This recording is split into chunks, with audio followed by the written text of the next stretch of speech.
Hello and welcome one and all. My name is Akshat Kandya, and in this video I will be talking to you about the dark side of sports, or perhaps what I feel is the biggest ethical issue in modern day sports, that is sports doping. So without further delays, let us begin. First and foremost, we need to understand what doping exactly is. For the unversed, or in simpler terms, doping refers to the use of prohibited substances by athletes to enhance their performance. The more expert definition by World Anti-Doping Agency itself is that doping in sports is the occurrence of one or more of the following anti-doping rule violations. The rules are as follows. First, presence of a prohibited substance in an athlete's sample. Secondly, use or attempted use of a prohibited substance or method. Thirdly, refusing to submit sample collections by athletes once they are notified. Fourth, failure to provide athletes whereabout information for testing. And fifth, last but not the least, tampering with the overall doping control process. Now you may ask, why do athletes actually use drugs? While there are several reasons, some of them include performance enhancement to excel in the respective sport. Secondly, therapeutic use or medicinal use to maintain peak physical condition and mental condition of the body. Thirdly, social or recreational use. Athletes can even consume drugs at a social event or a party. For example, if they are together with their friends and they consume coffee at a party, the coffee itself has caffeine, which is a drug. Now, let us look at two cases. The first case is that of Tom Hicks, when in 1904 he took doses of strychnine with brandy during his race. However, after the race, he collapsed at the finish line and had to be hospitalized. This event eventually led him to take early retirement from the game. This is incidentally also the first recorded doping case in human history. Next up is yet another real life case study, and which is perhaps the most infamous doping cases of all time in sporting history. It is none other than the celebrated cyclist Lance Armstrong, who won 7 consecutive Tour de France titles between 1999 and 2005. And his doping case was not only a shocker for him, but as such the whole of the sporting cycling sport as well. His doping was confirmed by United States of America's Anti-Doping Agency in 2012, and once proved, he was banned for life from competing in the sport, and all his 7 titles were taken away. Moreover, in 2013, in a televised interview, he even himself admitted to using PEDs to remain competitive in sport, and he was doing so because he was influenced by others. Now let us have a look at doping in numbers. According to WADA's 2023 anti-doping report, if we talk about the top 10 sports with the most number of doping cases, that list is topped by athletics with 107 cases to its name, and boxing is the sport that has the least number of doping cases at just 25. Other sports in the list are aquatics 26, wrestling 44 cases, football 67 cases, mixed martial arts or MMA 74 cases, bodybuilding 77 cases, powerlifting 83 cases, cycling 94 cases, weightlifting 89 cases.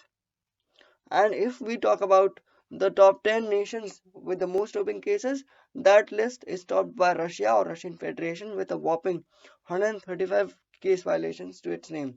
And whereas Romania is the last on the spot with just 21 cases to its name. Other nations in that national list include Kazakhstan with 22 cases, Brazil and France with 23 cases each, China with 25 cases, Ukraine with 39 cases, Italy with 47 cases, United States of America or USA with 57 cases, and India with 59 cases. Now we will have a look at some of the most commonly used PEDs or performance enhancing drugs. These are substances used by athletes to raise their game. Some of the most commonly used PEDs in sports today include anabolic steroids, stimulants, and blood doping. We will have a closer look at each of them in the following slides. First up, stimulants. Stimulants are used for reducing fatigue and increased competitiveness. Some of the most commonly used stimulants include cocaine, Ritalin, nicotine, and caffeine. They are basically used to affect the nervous system as they speed up the heart rate and blood pressure of the body. Next up, we have anabolic steroids. They are used by athletes to increase the body strength and muscle strength and can be taken in forms of tablets or injections. There are two types of anabolic steroids currently used. First, exogenous steroids, which are synthetically created versions of testosterone, and the second is endogenous steroids, which are naturally occurring substances within the body. Anabolic steroids are substances like stenozol and boldenone. They are derived from the testosterone, a hormone produced within the human body itself. Next up, we have blood doping. Blood doping refers to use of substances or methods to increase red blood cells in the body. It is mainly used to increase stamina and enhance the flow of oxygenated blood transportation to the muscles. There are three types of blood doping currently used. First, EPO or erythropoietin. Secondly, blood transfusion. Thirdly, synthetic oxygen carriers. Now, what are the health risks related to doping? While athletes may face various kinds of health risks related to doping, it depends majorly on the type of drug that you are being using. For example, stimulants like cocaine may cause panic attacks or loss of smell. Anabolic steroids like boldenone can cause high blood pressure and liver problems, whereas blood clotting like EPO can cause blood clotting and heart attacks or even stroke in some cases. Now, let us have a quick look at some of the efforts that are being made or taken by world agencies to stop the issue of doping. For example, WADA says that an athlete can be tested at any time and anywhere for the doping process, and these tests are currently done in two ways. First is the urine sampling, and secondly is the blood sampling.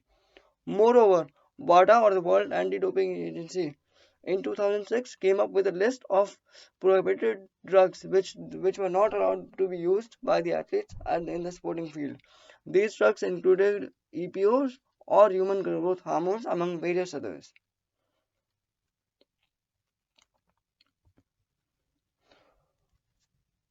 Fair play in sport. Why fair play in sport is important and using drugs or unfair means is a big no-no. There are a couple of reasons. For example, to maintain sporting integrity. Playing sports fair and just ways will uphold the integrity of the players and the sport as well. Secondly, to have equal opportunity to ensure that players of every field have an equal chance to succeed and no one is above or below the other person. And thirdly, last but not the least, to uphold the credibility of the sport. By adhering to fair play and not resorting to unfair means, athletes can help ensure to uphold the credibility of the sport as well. That is it for this video guys. Thank you for watching and take care.